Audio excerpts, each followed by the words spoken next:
Maths கிளீனை தரும் 3 கட்டிகளுடனான Vim maths கட்டி 30 ரூபாய் மேக்ஸ் அமைப்புடன். ரணிலுடன் இணையும் பிரபலங்கள் நாளை முக்கிய முடிவை அறிவிக்கும் மஹிந்த.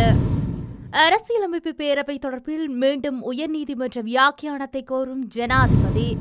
இலங்கை மத்திய வங்கியின் முக்கிய அறிவிப்பு. தொடர்ந்து சுரங்கங்கள் தொடர்பில் எடுக்கப்பட்ட நடவடிக்கை. யாழில் ஆசிரியர் தாக்கியதில் மாணவர் வைத்தியசாலையில் அனுமதி. இலங்கையில் வரலாற்றில் போலீஸ் துறையில் 2 முக்கிய பதவி வெற்றிடங்கள். பான் விலை தொடர்பில் கடற்காரர்களுக்கு விடுக்கப்பட்டுள்ள எச்சரிக்கை.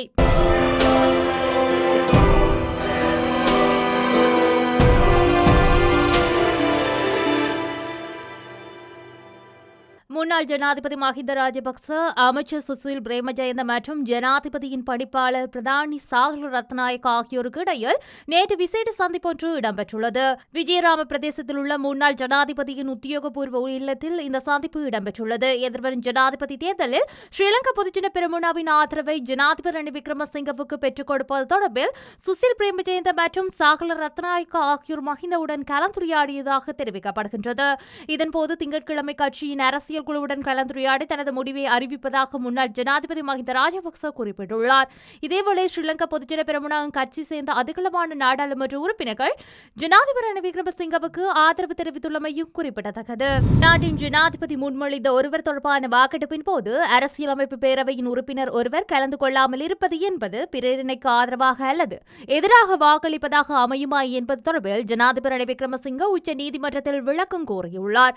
அதுடன் அரசியலமைப்பு பேரவையில் அங்கீகரிக்கப்பட்ட ஒரு அதிகாரியை நீக்குவதற்கு அரசியலமைப்பின் கீழ் நீதிமன்றத்திற்கு அதிகாரம் உள்ளதா என்பது குறித்து உயர் நீதிமன்றத்தின் வியாக்கியானத்தை கோருவது குறித்து ஜனாதிபதி பரிசீலித்து வருவதாக அரசாங்க தரப்புகள் தெரிவித்துள்ளன.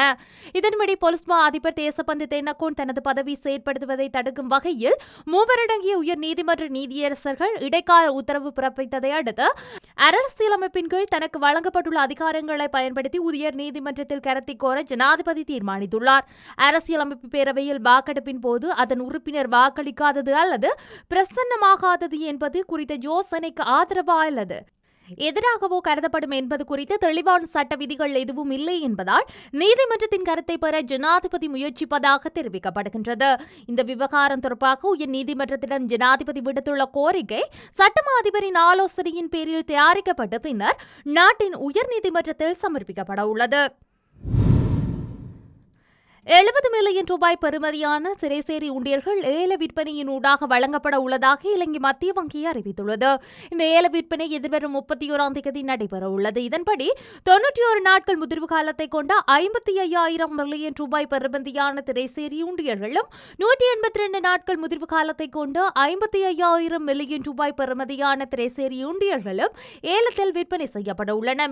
மேலும் 364 நாட்கள் முதிர்வு காலத்தை கொண்டு 60 மில்லியன் ரூபாய் பெறுமதியான திரைசேரி உண்டியல்களும் ஏல விற்பனையின் ஊடாக வழங்கப்பட உள்ளதாக இலங்கை மத்திய வங்கி அறிவித்துள்ளது.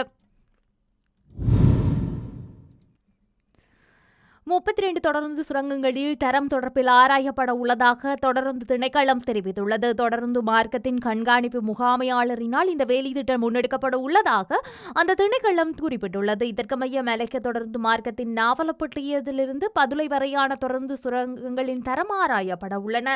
இதன்படி தொடருந்து சுரங்கங்களில் காணப்படும் நீர்க்கசிவு, தொழில்நுட்ப கோளாறுகள், வெடிப்பு போன்ற விடயங்கள் தொடர்பில் கவனம் செலுத்தப்பட்டு அவற்றை நிவர்த்தி செய்வதற்கான நடவடிக்கைகளும் எடுக்கப்பட உள்ளன. யாழ்ப்பாணம் தெல்லிப்பளையில் உள்ள பிரபல பாடசாலை ஒன்றில் தரம் 10 கல்வி கேட்கும் மாணவன் ஒருவரை ஆசிரியர் தாக்கியதில் மாணவன் யாழ் போதனா வைத்தியசாலையில் அனுமதிக்கப்பட்டுள்ளார். சம்பவம் தொடர்பில் தெரிய வருவதாவது, குறித்த பாடசாலை மாணவர்கள் சிலர் ஒரு மாணவனுடைய பேனாவை சுவரில் எறிந்துள்ளனர். பேனா உடைந்த நிலையில் இருந்ததால் சம்பந்தப்பட்ட மாணவர்களை பொறுப்பாசிரியர் ஒருவர் விசாரணை செய்துள்ளார். இந்த நிலையில் குறித்த ஆண் ஆசிரியர் நடந்தவற்றை கூறுமாறு மாணவனை கேட்பதற்கு அங்கு நடந்த சம்பவத்தை மாணவன் தெரிவித்த நிலையில் அவரை இழுத்துச் சென்று கன்னத்தில் தாக்கியுள்ளதாக தெரிய வருகின்றது.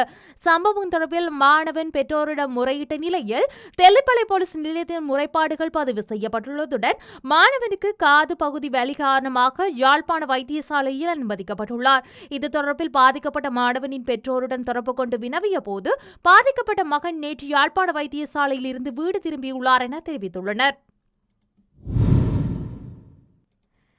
இலங்கையில் பொலிஸ் மா அதிபர் ஒருவரை நியமிப்பதில் உள்ள சிக்கல் நிலை இன்று வரை தொடர்கின்றது. எனினும் இந்த கால சிக்கல் நிலை நீண்டு செல்லுமாக இருந்தால் அது போலீஸ் துறையில் ஏனைய செயற்பாடுகளில் தாக்கங்கள் ஏற்படுத்தக்கூடும் என்று மூத்த அதிகாரி ஒருவர் சுட்டிக்காட்டியுள்ளார். குறிப்பாக செயற்பாடுகள் குறித்து வழிகாட்டுதல், ஆவணங்களை கையொப்பமிடுதல் மற்றும் கேள்வி பத்திரங்களை அழைப்பது உள்ளிட்ட பிற செயற்பாடுகள் உள்ளன. இந்த செயற்பாடுகளுக்கு போலீஸ் மா அதிபர் அல்லது செயல் போலீஸ் மா அதிபரின் வழிகாட்டுதல்கள் தேவை என்று அவர் சுட்டிக்காட்டியுள்ளார். இந்த பிரச்சனைகள் சுமார் ஒரு வாரத்திற்கு குறுகிய காலம் போலீஸ் மா திணைக்களத்தினால் நிர்வகிக்க முடியும். எனினும் அதற்கு ஜனாதிபதி அல்லது அரசாங்கத்திடமிருந்து தங்கள் வழிகாட்டுதல்கள் தேவைப்படும் என்று அந்த அதிகாரி விளக்கம் அளித்துள்ளார். ஏற்கனவே நிர்வாக பிரிவுக்கான பிரதி போலீஸ் மா அதிபர் பதவியும் வெற்றிடமாக உள்ளது. இந்த நிலையில் போலீஸ் மா அதிபர் மற்றும் பதில் போலீஸ் மா அதிபர் இல்லாமை நிலைமையை சிக்கலாகியுள்ளது என்று போலீஸ் தரப்புகள் குறிப்பிட்டுள்ளனர். உயிர்த்த ஞாயிறு தாக்குதல் தொடர்பான விசாரணைகள் தொடர்ந்தும் நிலந்த ஜெயவர்தன கடந்த வாரம் கட்டாய விடுப்பில் அனுப்பப்பட்டதை அடுத்து பிரதி போலீஸ் மா அதிபர் பதவி வெற்றிடமாக உள்ளது. பான் விலையை காட்சிப்படுத்தாத கடற்காரர்களுக்கு எதிராக சட்ட நடவடிக்கை எடுக்கப்படும் என நுகர்வோர் அதிகார சபை தெரிவித்துள்ளது. 450 கிராம் பான் ஒன்றின் விலை 10 ரூபாவினால் குறைக்க நடவடிக்கை எடுக்கப்பட்டதை தொடர்ந்து இந்த எச்சரிக்கை விடுக்கப்பட்டுள்ளது. இது தொடர்பான சோதனைகளை மேற்கொள்ளுமாறு புலனாய்வு திணைக்கள அதிகாரிகளுக்கு பணிப்புரை வழங்கப்பட்டுள்ளதாக நுகர்வோர் அதிகார சபை தலைவர் DI உடுவர தெரிவித்துள்ளார். மேலும் ஜனவரி தொடக்கம் இதுவரையான காலப்பகுதிகளில் சட்டப்படியான எடை மற்றும் அளவீட்டு உபகரணங்களை சோதனையிட்டதில் 210 பேருக்கு எதிராக சட்ட நடவடிக்கை எடுக்கப்பட்டுள்ளதாகவும் தெரிவிக்கப்பட்டுள்ளது.